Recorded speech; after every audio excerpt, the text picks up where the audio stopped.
लेकिन जब आपने सचमुच की शादी कर ली, जब आपको मोहब्बत भी हो गई। गुरु कह रहे ना है तो झूठ बोलनी है तो उधर प्यार तो नहीं कर दी। मैं रेप चलता था वहां पे, उठा के 8-10 बंदों के साथ रेप हो जाना, जिस तवाइफों के पास फिरे थे।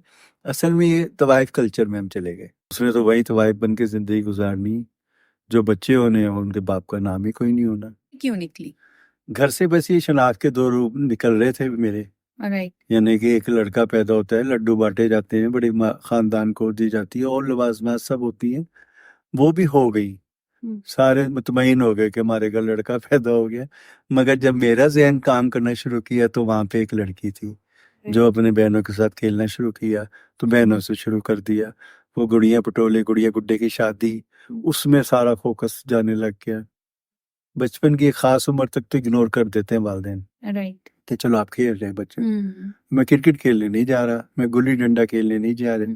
तो वो मैं लड़कियों की तरह एक शर्मीलापन मेरे अंदर, एक नजाकत मेरे अंदर, फीलिंग्स कुदरती अब वो मैं नहीं महसूस कर रहे, वो घर वाले महसूस कर रहे हैं। राइट। तो जाहिर है आप तो ना समझ हैं, ना बच्चे हैं, आपको क्या पता। क्या पता, अभी वो सोच रहे हैं तो उन वहां से एक लफ्ज शुरू हो गया, ऐसे चलते खुसरो की तरह चलते हो, तुम्हें खुसरे उठा के ले जाएंगे।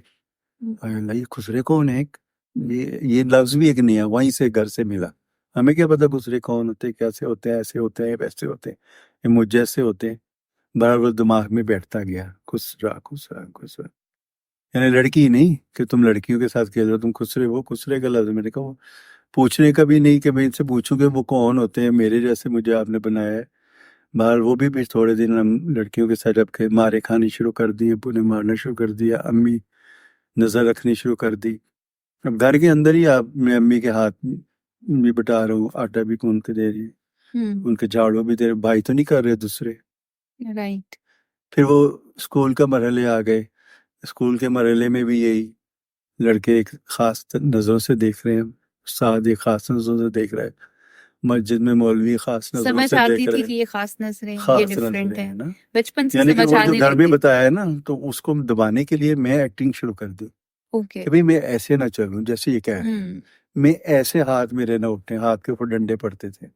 और जैसे ये लाजमी, अब जैसे अब उठ रहे हैं तो नजाकत वाले हाथ उठते थे। औरत एक नॉर्मल फितरी होती है, जब एक मर्द इस तरीके से करे तो वो अजीब सा ही लगता है ना, राइट। चलेगा भी तो अजीब सा लगेगा, वो कहेगी ये क्या है भाई। तो ये एक कुदरत थी जिसके बारे में वालिदैन को, मुझे क्या वालिदैन को भी नहीं पता था। पहले तो ना मुझे नहीं पता था, वो तो आपके वालिदैन समझदार को थे, भी नहीं पता। उनको भी नहीं पता कि भाई अगर वो अंधा पैदा हो जाता तो कहते हाँ अभी अंधा हो गया, कोई साइको पैदा हो, हाँ अभी साइको हो गया। वो लड़की लड़के दोनों में ये मर्ज होते हैं। अब ये मर्ज भी ऐसा था जो ढका छुपा अंदर था और उसको फीलिंग के साथ नहीं था। जब वो फीलिंग आनी थी तो फिर इसने जाहिर होना था।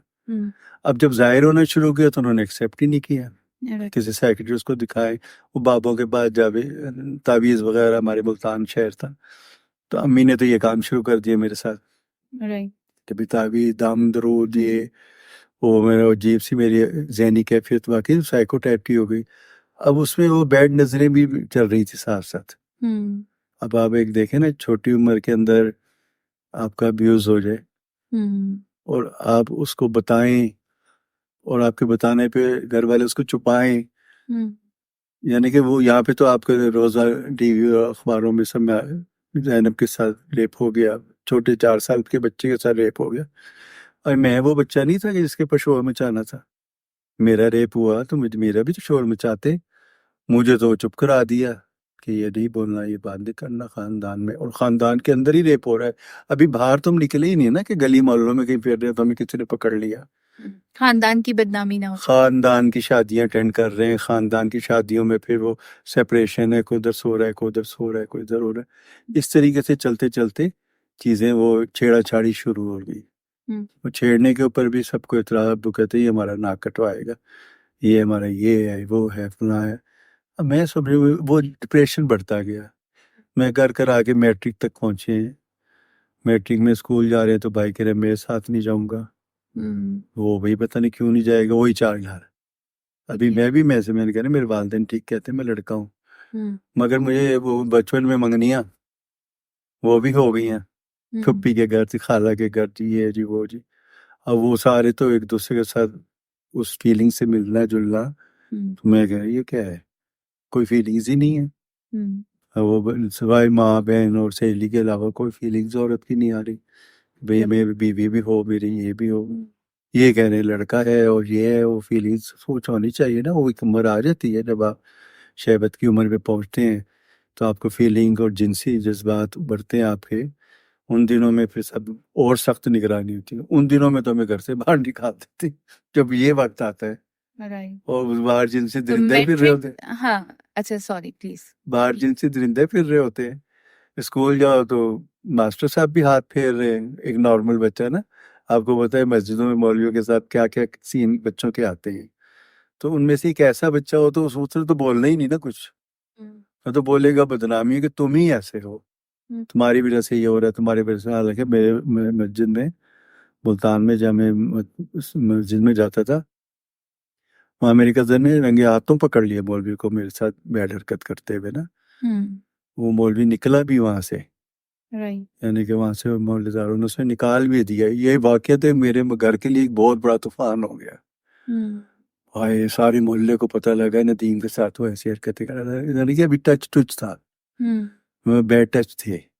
वो जब उसने देख लिया लाइट गई तो अचानक उसने बैड टच किया, वो उसने महसूस किया, उसने घर जाके बताया, फिर वो मौलवी को उसी वक्त पकड़ लिया। राइट। तो वो भी मेरे जहन में वो हो गया कि इतनी बड़ी बदनामी, यानी बदनामी मेरी हो रही है, उस मौलवी की नहीं हुई। हाँ, हमारे मुआशरे का एक बहुत बड़ा अलमिया है कि विक्टिम ब्लेमिंग होती है।